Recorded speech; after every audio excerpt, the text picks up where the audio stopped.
your production from Third Base, Big Daddy Kane, jaz-o, Queen Latifah, BDP, J-Live, MF Doom, and Souls of Mischief. What are some of your favorite tracks that you produce and why? Man, you know, all of the records I produced has its own place and time to make it special. So it's really hard to like pull one. I mean, like making even more recent, let's say we go Souls of Mischief.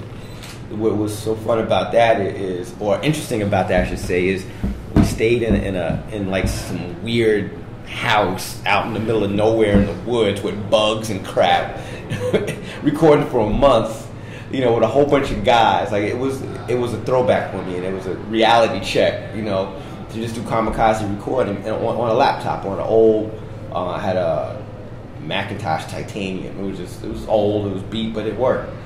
So that has a special place when I listen to that record. You know, working with Latifah was fun because it was the time that we recorded. It was the time of the, you know, native tongue and you know, camaraderie, all of us coming together and having fun in the studio and kind of learning. And, you know, if you talk about working with jazz, you know, which led me to work with Jay-Z at that point, like an unknown Jay-Z, you know, that was great because, you know, working with jazz kind of gave me an exposure to working with more solo MCs. Like, I didn't really work that many solo MCs, maybe like Kane or whatever the case is, but jazz definitely had a vision and had an idea of how he wanted to sound, who he wanted to work with. And like I said, him bringing in Jay-Z, to me was amazing because at the time, you know, to me, like, who was better than the jazz? You know what I'm saying? And Jay-Z was more or less like his understudy. You know what I'm saying? So it was kind of nice to see that kind of come up and about. And I mean, man, Doom, I always thought Doom was great from when we recorded with Third Base, and a lot of people don't know that's the first record he's ever recorded, you know. And I always thought he was great, but I would never thought years later he would have came out on his own, reinvented himself, which was so hard to do when you're older. It's easy when you're younger because you kind of just can do things. When you get older and you just reinvent your style and everything else, and then become successful at it. And yo, he's incredible, man. And we would love to know about the classic America is Dying Slowly, one of my all-time favorite records. Share with us the history on that. Yeah, wow, nobody ever talks about America is Dying Slowly. Well, we're letting you know. That's how we do it in Vancouver, 96 style. Wow. Yeah, I was asked to do a record. It was for a benefit for AIDS, and they asked me who I wanted to work with. And at the time, you know, an old friend of mine, who a lot of people don't know, I've known since I was in 8th grade, like, it was Bismarck. And I used to actually DJ for him, like when he was like in school. Well, he's a year or two older than me, but he used to come to my school. And he used to come over to my house and make tapes and stuff back in the days. So, you know, I never really had a chance to work with him properly. A little bit with De La Soul, but just not me and him. And in Chub Rock, I used to see, you know, I see every once in a while, I was like, yo, you know, and I was a big Chub Rock fan. I was like, it'd be nice to just do a record with those guys. And I just found this beat that I had just loved that I made.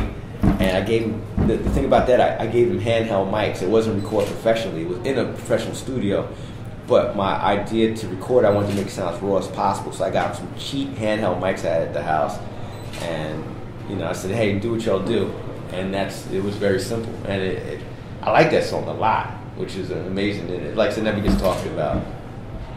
And what are some of your all-time favorite hip-hop memories that you've been part of or contributed to for the culture?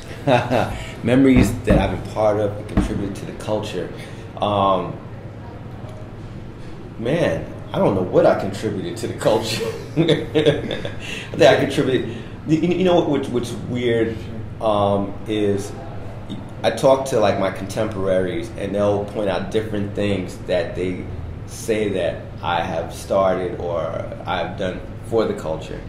And I can't say I acknowledge these, but this is what's been told to me. I remember talking to Hank Shockley, and he was like, yo, he's like, you know, that whole backpack movement is because of you. He said, all the fat beats is you. All those kids, all that is your movement. He said, that didn't exist before you. He said, you started that. You started the quirky kids producing the records and the beat digging and, you know, all obscure stuff. He's like, you started that. And I was like, well, I didn't know that. You know, thanks. You know, I get, you know, I get cursed out a lot of times for, man, there's so many skits on records now. It's your fault. You know, I cancel a record when somebody wanted to put a skit on it. So I get blamed for that. Man, back in the day, if you want to talk about DJing, that I know of, I was the first DJ to break down records in syllables. Like, you know, when you have words like, good example was LL Cool J. What's the beginning of the song that LL Cool J had? Rock the bells, LL Cool J. I did that in a battle before you hear a lot of these guys doing it.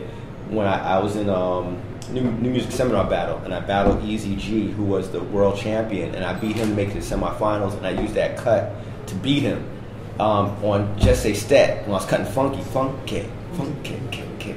I was the first person that I know of, as far as DJing, to break down syllables. I was a heavy, hardcore DJ scratch fanatic. I guess in those days called turntablist under the leg, but no, I don't do that anymore. Don't ask me.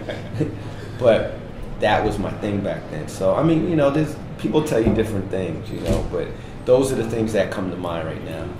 And you have anything else to share with us?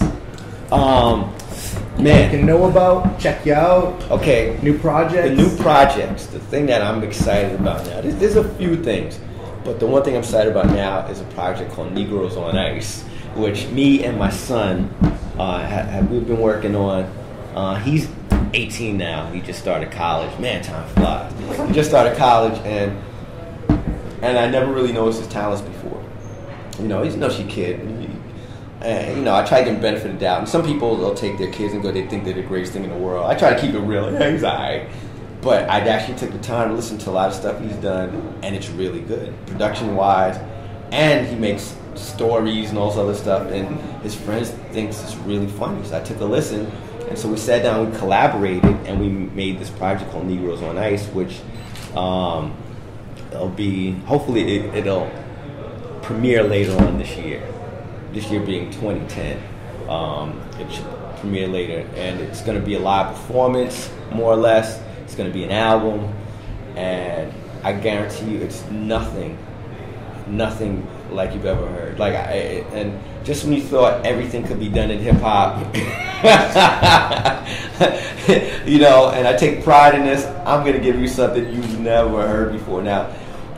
And the quality never heard, because a lot of people say they have things that are different that's not quite that great. I took the time out, and not bragging, but just trying to keep it real, that I think that's something new and it's different. So Negroes on Ice is, you know, to me in my mind, the next thing, you know. And anything you like to say to Canada?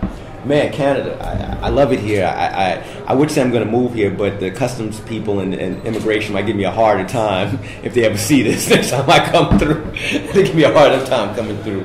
But yeah, it's great, man. I like coming here. I like coming here. I seem to come here every year, which is nice. Which is you know, must be saying I'm doing somewhat of a good job. And my man Scotty Hard, my engineer, is from here. He's from Vancouver, so he's you know. He's a product of you guys, and he's helped me record a lot of albums. He helped me record De La Soul's Dead. He did the Gravedigger album. I could go on and on, a lot of my stuff. So, hey Vancouver, you know, pat yourselves on the back for Scotty Hard. You know? And you got any shouts? Oh, any shouts? Man, I just want to shout everybody. I mean, if I sat here and shouted at everybody, it would be to the next morning. You know, and I like to thank you guys for taking the time out and being patient with me today. Hell yeah. And asking me great questions. I don't, you know, y'all hit some stuff that people don't usually ask me, and so I'm impressed. Thank you. And this is the Archivest, and you already know the name, y'all. Peace.